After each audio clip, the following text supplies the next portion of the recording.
Good morning students. Last जो topic हमने किया था वो किया था आपके पास कि मोल की जो डेफिनेशन होती है, मोल कंसेप्ट हमने स्टार्ट कर दिया था।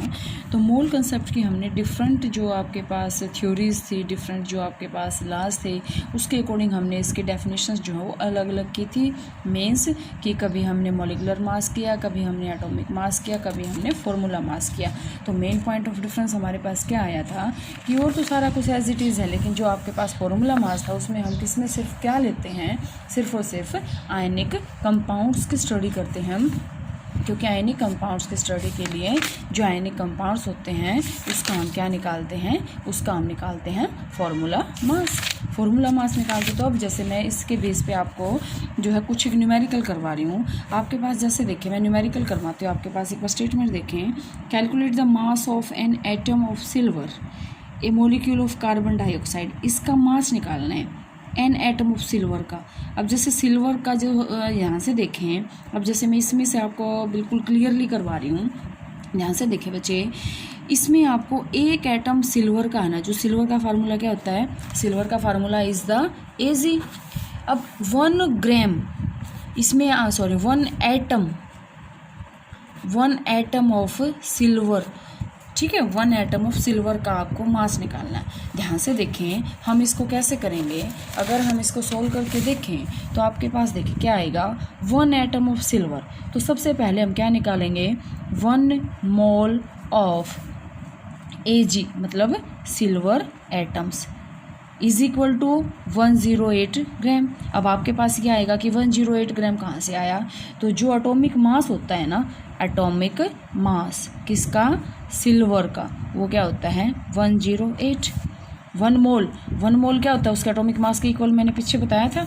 1 mole is equal to atomic mass, तो 1 mole of silver atom is equal to its atomic मास।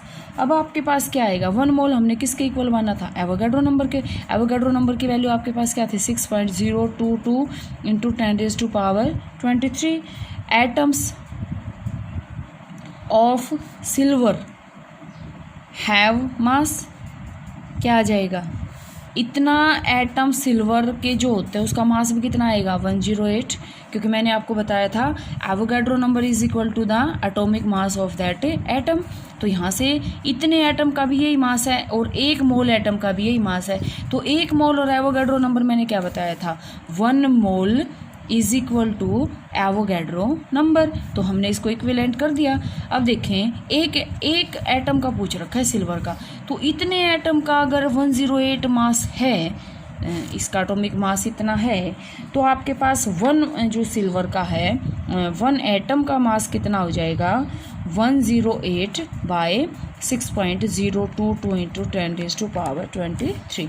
जब हम इसको सोल्व करेंगे तो आपके पास क्या आएगा, 1.793 इंटू 10⁻22 ग्राम हमने क्यों लिया, क्योंकि हम इसका क्या निकाल रहे हैं मास।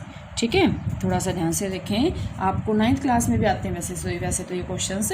अगर आपसे कोई ये पूछ ले कि 1 एटम ऑफ सिल्वर का जो है आप जो है इसका मास बताएं, तो 1 मोल के अंदर कितना होएगा, जितना उसका एटॉमिक मास है, ये मैंने आपको बताया था, is equal to its atomic mass. तो ये इसके इक्वल किसके हो गया, इसके एटॉमिक मास के इक्वल हो गया। अब हम क्या करेंगे, एटॉमिक मास क्योंकि इसका इतना होता है, अब 1 मोल इज इक्वल टू हमने क्या बताया था, उसका एवोगाड्रो नंबर। तो Avogadro number is equal to its atomic mass. तो यहाँ से क्या आएगा, Avogadro number means this atoms of silver have mass this. तो 1 मोल का इसमें एवोगाड्रो नंबर मैंने अभी आपको बताया है। तो यहाँ से 1 atom is equal to 108 over 6.022 into 10⁻23। इसके बाद अगर आपसे पूछ ले कि CO2 का बताओ, CO2 सबसे पहले तो बच्चे CO2 का आप C+2 इंटू O, हम इसका क्या निकालेंगे, मॉलिकुलर मास। क्या निकालेंगे, मॉलिकुलर मास। क्यों निकाला मॉलिकुलर मास, क्योंकि ये सिर्फ एक अकेला एटम है, ये एटम से मिलके बना है। ध्यान से देखिए बच्चे, अगर आप इसका यहाँ मॉलिकुलर मास लिख दोगे तो ये आपका पूरा सम ही गलत है, चाहे आपने कोई फॉर्मूला लगा दिया इसमें। अब ध्यान से देखें, अगर CO2 में आपने ये लिख दिया कि CO2 का एटॉमिक मास, क्योंकि बच्चे मोस्टली ये चीज़ें करते हैं, CO2 का एटॉमिक मास, तो ये आपका यहाँ से क्लियर गलत हो जाएगा। क्यों, क्योंकि तो मॉलिक्यूल है, एटम थोड़ी है ये। ठीक है, तो इसका क्या आएगा, मॉलिक्यूलर मास। और CO2 का मॉलिक्यूलर मास देखें कैसे आएगा, कार्बन कितना है 1 इंटू 12 प्लस 2 इंटू कितना होता है ऑक्सीजन का 16, ठीक है। जब हम इसको करेंगे 12 1 जा 12 प्लस 16 2 जा 32, कितना आ जाएगा 44 ग्राम, आ गया 44 ग्राम। इसके बाद हम इसको कैसे सोल्व करेंगे, इसके बाद जो आपके पास इसका सॉल्यूशन आएगा तो यहाँ से आपके पास क्या आ जाएगा कि 1 mole of CO2 is equal to क्या आ जाएगा 44 ग्राम आ जाएगा ये 44 ग्राम। 44 ग्राम के बाद आपके पास क्या आएगा, कितना निकालना है, तो आपके पास 6.022 इंटू 10⁻23 इज इक्वल टू क्या आ जाएगा 44 ग्राम। कितना निकालना है 1, तो क्या आ जाएगा 44/6.022 इंटू 10⁻23 ग्राम।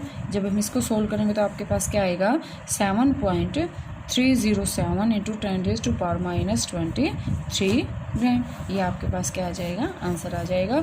मेन आपको क्या करना है कि अगर सिंगल एटम दिया है तो हम उसका क्या निकालेंगे एटॉमिक मास, अगर आपके पास कोई मॉलिक्यूल दे रखा है तो हम उसका क्या निकालेंगे मॉलिक्यूलर मास। तो यहाँ से ये चीज़ आपको क्लियर हो जानी चाहिए। सेकंड, जैसे हम और न्यूमेरिकल्स देखते हैं, how many atoms and molecules of sulphur are present in 64 gram of sulphur.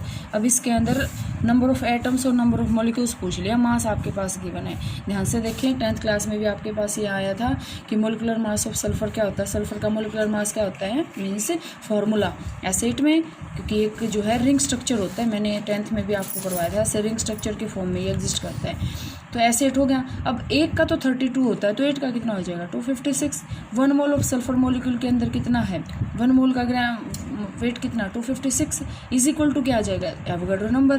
तो 256 ग्राम इक्वल क्या आ जाएगा 6.022 इंटू, इसको पहले हमने इसको यहाँ किया था, इसको यहाँ किया था, अब इसको यहाँ कर दिया, इसको यहाँ कर दिया, तो 6.022 इसके इतने नंबर ऑफ मॉलिक्यूल हैं, तो 64 ग्राम के अंदर पूछ रखा है, तो यहाँ से 6.022 इंटू 10⁻23 ओवर 256 इंटू 64 हम इसको सोल्व करेंगे तो आपके पास ये आ जाएगा।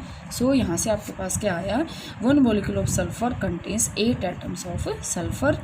ये तो आपके पास यहाँ से है कि 8 एटम्स हैं, तो यहाँ से सल्फ़र के अंदर क्या हो जाएगा, अब यहाँ से देखें कि ये 1 एटम का आया है, तो यहाँ से हम इसको 8 से मल्टीप्लाई कर देंगे तो आपके पास टोटल जो है ये आ जाएगा।